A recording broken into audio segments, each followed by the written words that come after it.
This edition of the Ridley Report is brought to you by LRN.FM. Feds don't want you to hear them. Hello, this is Ron Paul with your weekly update for March 26th. This week, my congressional committee will hold a hearing to examine how the Federal Reserve bails out European banks, propping up spendthrift European governments in the process. Unfortunately, this bailout comes at the expense of American citizens in the form of higher prices and diminished savings down the road. A good analysis of the Fed's swap scheme first appeared in the Wall Street Journal back in December in an article by Gerald O'Driscoll entitled "The Federal Reserve's Covert Bailout of Europe." They have never lost sight of the critical importance of the work of the Fed. Essentially, beginning late last year, the Fed provided U.S. dollars to the European Central Bank in exchange for euros, sometimes as much as $100 billion at a time.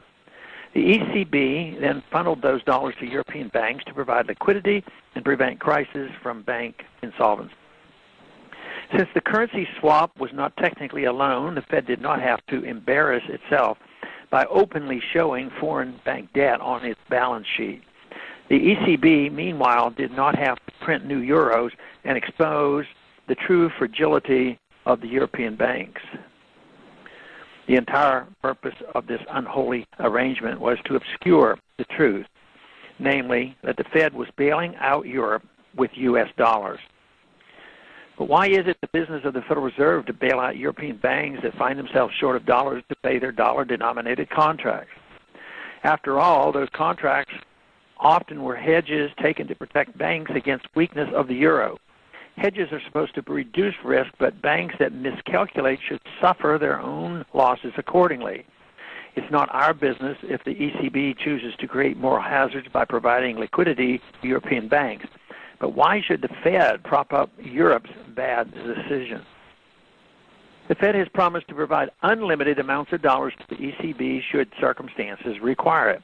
It boggles the mind. Of course, when Fed officials first entered into these swap agreements with the ECB last September, they did so quietly. The American public only found out via websites of the ECB, the Bank of England, or the Swiss Central Bank. The Fed already has pumped trillions of dollars into the economy since 2008, and U.S. banks currently hold $1.5 trillion of excess reserves. So why don't American banks lend those excesses to European banks if they really need dollars? If U.S. banks could earn 1 or 2% on these loans, they might just be interested. But they can't compete with the 0.5% interest rates charged by the Fed to the ECB. That's one glaring example of the harm caused by the Fed's ability to create money and loan it at below market interest rates. The Fed argues that these loans will be temporary, merely providing a little boost to get Europe over the hump. But that's what they thought a few years ago when such lines of credit to the ECB were set to expire, only to see the Fed reauthorize them. What happens if the European financial system collapses? Will the Fed be left holding a bunch of worthless euros? Will the ECB simply shrug and turn over the collateral it received from European banks, maybe in the forms of bonds from Ireland, Italy, or Greece? Have the 17 individual central banks backing the ECB pledged their gold holdings as collateral? The Fed has placed a $100 billion bet on the future of the euro with the strength of the dollar online. This is absolutely irresponsible and directly contrary to market discipline. Let private banks, European or otherwise, take their own risk. Let foreign central banks inflate their own currency and suffer the consequences. In other words, it's time to apply market principles to banks and money.